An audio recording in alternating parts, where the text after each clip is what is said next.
Alam mo ba, sa dami ng bansa sa mundo, bawat isa ay may kanya-kanyang kultura, tradisyon at paraan ng pamumuhay na talagang kakaiba.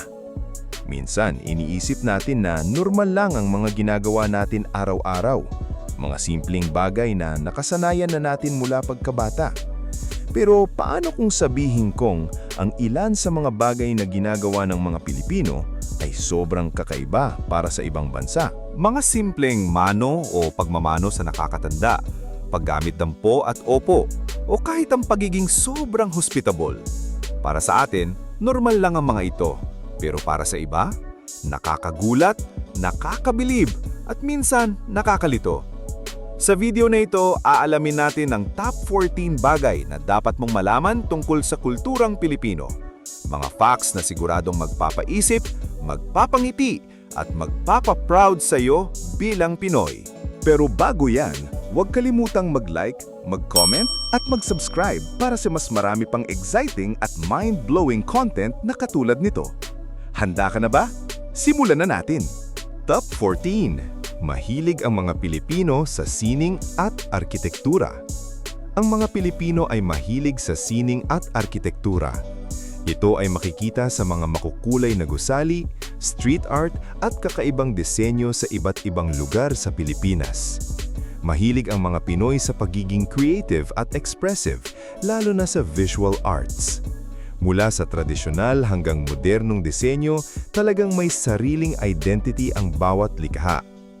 Nakakagulat dahil kahit sa simpleng bahay o barangay, makikita ang kanilang artistic touch. Alam mo ba? Ang pagiging mahilig ng mga Pilipino sa sining at arkitektura ay makikita rin sa mga simbahan at lumang gusali na daan-daang taon na ang tanda pero nakatayo pa rin hanggang ngayon. Top 13. Mahilig umawit ang mga Pilipino. Ang mga Pilipino ay mahilig umawit at isa ito sa pinakakilalang katangian ng mga Pinoy.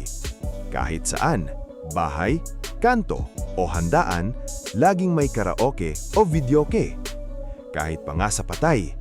Para sa kanila, hindi lang ito libangan kundi bonding moment kasama ang pamilya at kaibigan. Nakakagulat dahil kahit hindi professional singer, todo effort pa rin sa pagkanta ang mga Pilipino. Alam mo ba? Ang pagiging mahilig nilang umawit ang dahilan kung bakit maraming world-class Filipino singers ang sumisikat sa international stage.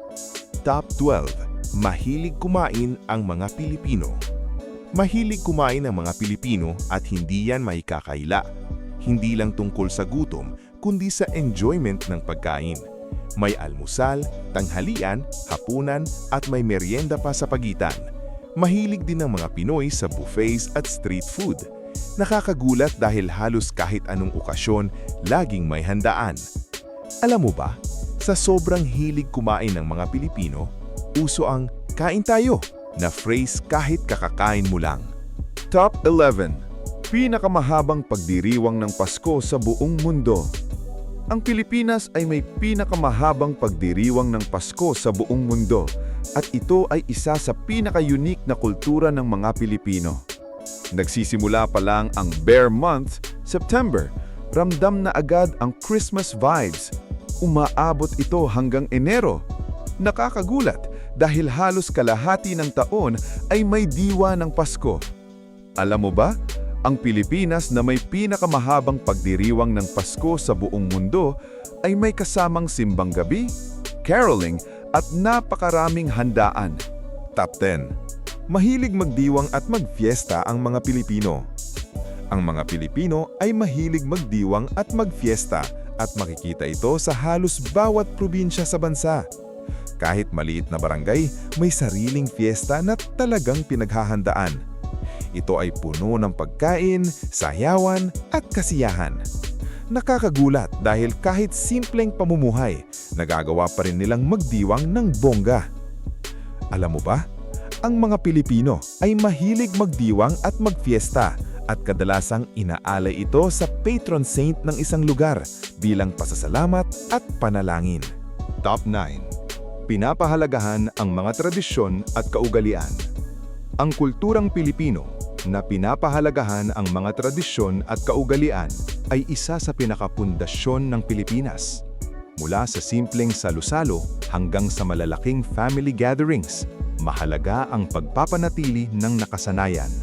Ito ay nagpapakita ng malalim na koneksyon sa pamilya at pinagmulan.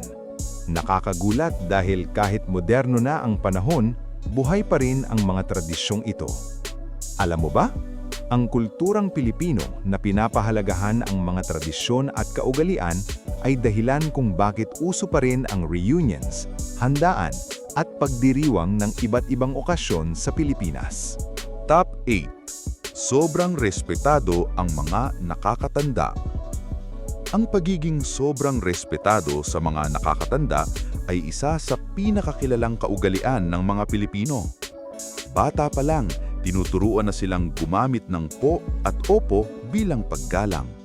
Kasama rin dito ang pagmamano bilang simbolo ng respeto.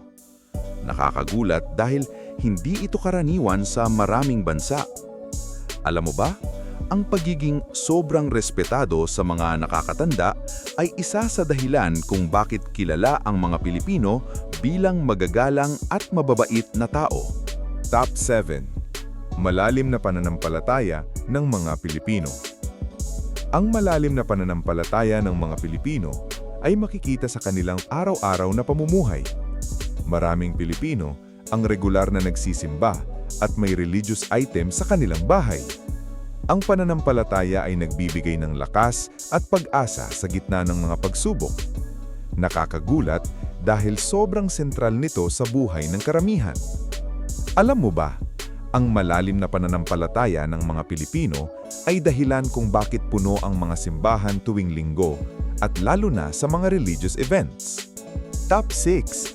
Sobrang hospitable ng mga Pilipino. Ang pagiging sobrang hospitable ng mga Pilipino ay isa sa pinakapinupuri ng mga dayuhan. Kapag may bisita, todo asikaso at siguradong pakakainin ka. Kahit kulang sa resources, handang magbahagi ang mga Pilipino. Nakakagulat dahil inuuna pa nila ang bisita kaysa sa sarili minsan. Alam mo ba? Ang pagiging sobrang hospitable ng mga Pilipino ay dahilan kung bakit maraming turista ang gustong bumalik sa Pilipinas. Top 5. Pamilya ang sentro ng buhay ng mga Pilipino. Ang kanilang kultura na pamilya ang sentro ng buhay ng mga Pilipino ay isa sa pinakaimportanteng aspeto ng kanilang kultura. Hindi lang immediate family ang mahalaga. Kahit extended family ay itinuturing ng malapit sa puso. Madalas, pati kaibigan ay tinuturing ng kapamilya. Nakakagulat dahil napakalalim ng koneksyon at suporta ng mga Pilipino sa isa't isa. Alam mo ba, ang kanilang kultura na pamilya ang sentro ng buhay ng mga Pilipino ay dahilan kung bakit madalas magkakasama ang buong pamilya sa mga okasyon at desisyon sa buhay. Top 4. Malakas ang loob at positibong pananaw ng mga Pilipino.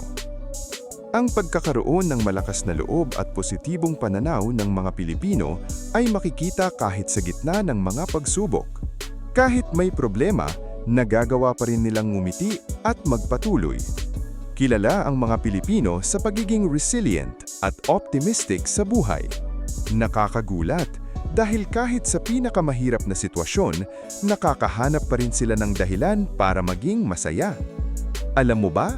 Ang pagkakaroon ng malakas na loob at positibong pananaw ng mga Pilipino ay isa sa mga dahilan kung bakit hinahangaan ang mga Pinoy sa buong mundo. Top 3. Malalim na pakikisama at hiya culture na bahagi ng kanilang social values. Pinahalagahan nila ang maayos na relasyon sa kapwa at iniiwasan ang conflict hanggat maaari. Ang hiya ay nagsisilbing gabay upang manatiling magalang at sensitibo sa iba. Nakakagulat dahil malaki ang impluensya nito sa kanilang desisyon at kilos. Alam mo ba, ang malalim na pakikisama at hiya culture ng mga Pilipino ay dahilan kung bakit madalas inuuna nila ang kapakanan ng iba kaysa sa sarili nila. Top 2. Bayanihan, ang pagtutulungan ng mga Pilipino. Ang bayanihan, ang pagtutulungan ng mga Pilipino ay simbolo ng pagkakaisa at malasakit sa kapwa. Tinutulungan ng mga tao ang isa't isa nang walang hinihinging kapalit.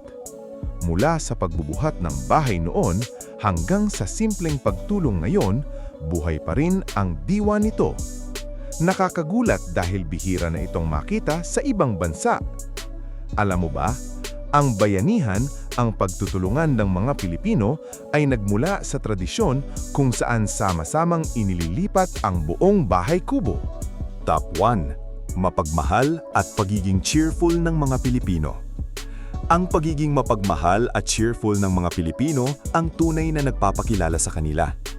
Sa kabila ng hirap at problema, nananatili silang warm, welcoming at laging may ngiti. Ang kanilang saya ay nakakahawa at nagbibigay liwanag sa ibang tao.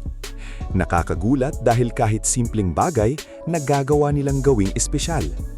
Alam mo ba?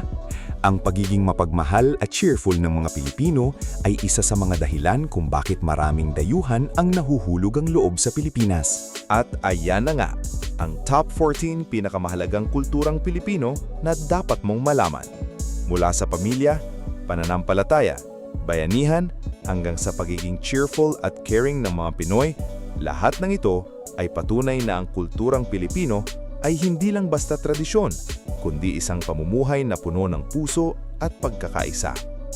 Ikaw, kabida, alin sa mga kulturang ito ang pinaka-nakarelate ka? At may alam ka pa bang ibang katangian ng mga Pilipino na dapat naming ma-feature sa susunod na video? I-comment mo na sa baba ang iyong sagot. Tandaan, hindi lang magagandang lugar ang meron sa Pilipinas. Meron din tayong kulturang puno ng malasakit, respeto at pagmamahal sa kapwa. Mga bagay na hindi kayang sukatin pero ramdam ng bawat Pilipino sa araw-araw na buhay. At kung nagustuhan mo ang video na ito, huwag kalimutang mag-like, mag-share at mag-subscribe para sa mas marami pang amazing at mind-blowing Philippine content na siguradong kapupulutan mo ng aral at pride bilang Pilipino. Maraming salamat sa panonood. Hanggang sa muli, kabida!